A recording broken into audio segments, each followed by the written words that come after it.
All right, moving over to the flyweight division now. We got Alessandro Costa coming in at minus 355, going up against Stuart Nicoll, who comes in at plus 290. Now, starting off on the Costa side of things, he has alternated wins and losses ever since coming to the promotion. Last time around, we saw him take on a short notice Alden Korea, and Korea whomped him. Korea worked him from minute 1 to whatever, I think it was 11 or 12 minutes that the fight went on, and Korea eventually got a third round TKO. He outstruck Costa in round 1. He outgrappled Costa in round 2 and then finished him with striking in round 3. Costa just had no answers. So that now brings Costa's UFC record to 2-3. We obviously know he came in on short notice for his debut against Amir Albazi, and something similar happened to him as what happened in the Korea fight.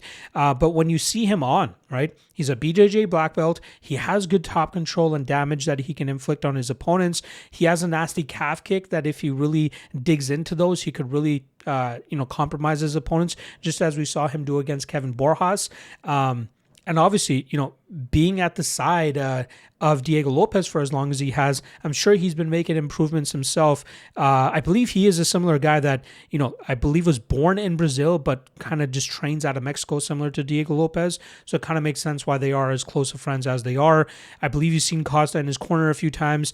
I believe the inverse will happen as well, where we'll see Diego Lopez in his corner as Lopez prepares for his White House matchup against Steve Garcia. But again, I think Costa is better than the 2-3 record that he has in the UFC. Now, he's going up against Stuart Nicoll, a guy that's on a 2-fight losing streak, hasn't been victorious in the UFC, a guy that I may have oversold in his first 2 breakdowns that I've done for him.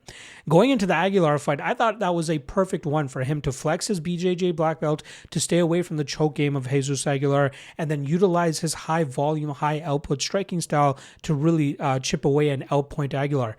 Unfortunately, that fight only lasted 2.5 minutes as Aguilar was able to clamp onto the guillotine and put Nicoll clean to sleep. So going into the next fight, I'm like, hey, let's cut Nicoll some slack. UFC jitters, first fight, maybe he just got caught in a bad position, thought he was safer than he was, and he ends up getting choked out. All right, let's fight against Lucas Rocha. He should be able to get to his grappling. He should be able to put on a pace, and he should be able to outwork Lucas Rocha. That did not end up happening either. He ended up getting outworked, outdamaged, outcardioed, and pretty much gave up halfway through that second round, but still held on long enough to see the scorecards. Rocha was the better striker. He landed with much more damage than what Nicoll was threatening with in return, and whenever Nicoll went for takedowns, he was unsuccessful in establishing any type of dominant positions or control. Nicoll, he looked good on the regional scene. He was fighting some decent competition, relatively speaking, compared to where he was coming up on that side of the world. But it's really not working out for him in the UFC, especially going up against guys that can halt his grappling and then showcase better striking approaches. So, I'm interested to see if we're going to see much of a change from him this weekend, knowing that he could potentially get cut if he can't get his hand raised this weekend. But he has a tough opponent to do it against here in Alessandro Costa. Now, Costa, I think, is the better striker. Costa has a nasty calf kick, which I think could debilitate Nicoll pretty quickly. And I think he also has good enough grappling to keep Nicoll away from getting off on too much success there. So I don't mind Costa at this chalky price. Not a super high level like lock of the night type confidence on Costa, but still good enough confidence that I'd be willing to parlay him, maybe even throw him in with Venata to get a good enough line there. Excuse me. But I think Costa wins. I think he actually does enough damage to Nicoll, especially with that calf kick, that he works himself to a finish here. So I'm going to go Costa and Costa inside the distance.